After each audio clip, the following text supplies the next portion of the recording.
Hello everyone, welcome back to my channel Nepali फिल्मी हर। साथीहरू, एउटा प्रश्न सोध्न चाहन्छु। हामी मध्ये धेरैले आमाको माया खुलेर महसुस गर्छौँ, तर कहिले सोच्नु भएको छ बुबाले आफ्नो परिवारका लागि कति सपना त्यागेका हुन्छन्। उहाँ रोइरहनु भएको हामीले कमै देख्छौँ, तर त्यसको अर्थ उहाँलाई पीडा हुँदैन भन्ने होइन। त्यही मौन पीडालाई कथा बनाएको छ नयाँ नेपाली फिल्म बा एक योद्धाले। के यो फिल्मले हरेक बुबाको वास्तविक सङ्घर्षलाई पर्दामा उतार्न सफल होला, कि यो पनि केवल भावनामा खेल्ने अर्को पारिवारिक फिल्म मात्र बन्नेछ? आज हामी बा एक योद्धाको टिजरलाई गहिराईमा बुझ्ने कोसिस गर्नेछौँ। टिजरको सुरुवातमै एउटा वाक्य सुनिन्छ, एउटा सानो संसार थियो हाम्रो, सब तहस-नहस भयो। यति छोटो वाक्यले नै दर्शकको मनमा धेरै प्रश्नहरू जमाइन्छ। के भयो त्यो परिवारमा? किन सबै कुरा अचानक बदलियो? यही रहस्यलाई लुकाएर टिजरले दर्शकहरूलाई अन्तिमसम्म बाँधेर राख्ने प्रयास गरेको छ। टिजरले सबै कुरा खुलाउँदैन, तर यति भन्न स्पष्ट हुन्छ कि यो केवल एउटा परिवारको कथा होइन, यो एउटा बुबाको जीवनभरको सङ्घर्षको कथा हो। बुबा एक यस्तो पात्र जसको पीडा प्राय देखिँदैन। हामी प्राय फिल्महरूमा आमाको ममता धेरै देख्छौँ, तर बुबाको प्रेम धेरै जस्तो शब्दमा होइन, जिम्मेवारीमा लुकेको हुन्छ। उहाँ आफ्नो इच्छा दबाउनुहुन्छ, थकान लुकाउनुहुन्छ, आँसु पनि लुकाउनुहुन्छ, किनभने उहाँलाई आफ्नो परिवार बलियो देख्नुपर्छ। बा एक योद्धाले यही मौन प्रेमलाई केन्द्रमा राखेको देखिन्छ, र यही कारणले टिजर धेरै दर्शकहरूसँग भावनात्मक रूपमा जोडिन सक्छ। टिजरमा एउटा खुसी परिवार देखाइन्छ, तर अचानक एउटा घटना हुन्छ। त्यसपछि सबै कुराहरू परिवर्तन हुन थाल्छ। परिवारहरू टुट्छन्, सम्बन्धहरू परीक्षामा पर्छन्, र एउटा बुबाले आफ्नो परिवार बचाउन असम्भव जस्तो देखिने सङ्घर्ष सुरु गर्छ।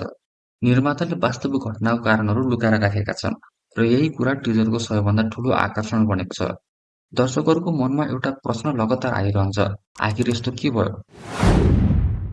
मुख्य भूमिकामा रहेका दिव्यदेव पन्तको अभिनयको तारिफ गर्नैपर्छ। उहाँको अनुहारमा देखिने पीडा र असहायपनले पात्रलाई विश्वसनीय बनाएको छ।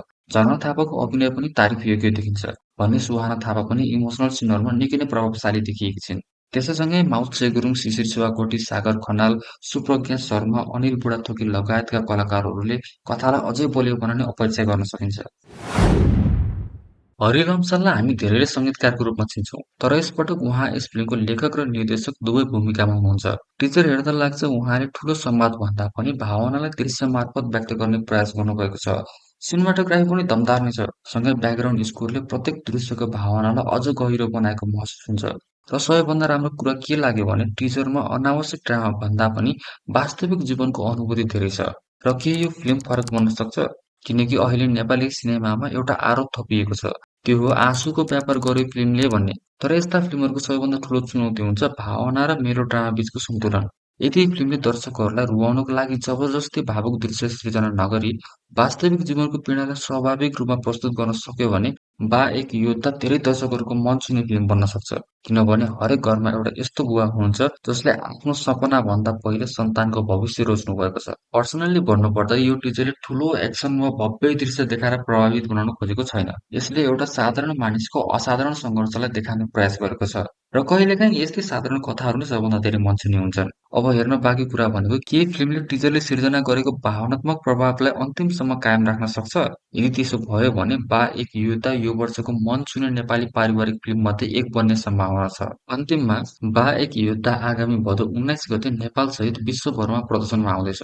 यदि तपाईँलाई परिवार, बुबाको त्याग, सम्बन्ध र जीवनको वास्तविक सङ्घर्ष बोल्ने कथाहरू मनपर्छ भने यो फिल्म अवश्य तपाईँको वाच लिस्टमा हुनुपर्छ। अब तपाईँलाई टिजर कस्तो लाग्यो? के बा एक योद्धाले हरेक बुबाको मौन सङ्घर्षलाई न्याय गर्न सक्ला? तपाईँको विचार कमेन्टमा अवश्य लेख्नुहोला। आजलाई यति नै। हजुरहरूलाई यो फिल्मको टिजर कस्तो लाग्यो कमेन्ट गरेर बताउनुहोला। साथै यदि भिडियो यहाँसम्म हेरिसक्नु भएको छ भने लाइक, सेयर र नेपाली फिल्मी अरालाई सब्स्क्राइब गर्न नबिर्सिनुहोला। म फेरि भेट्नेछु अर्को रोचक नेपाली चलचित्र अपडेट सहित। तबसम्मको लागि जय नेपाल, जय नेपाली सिनेमा।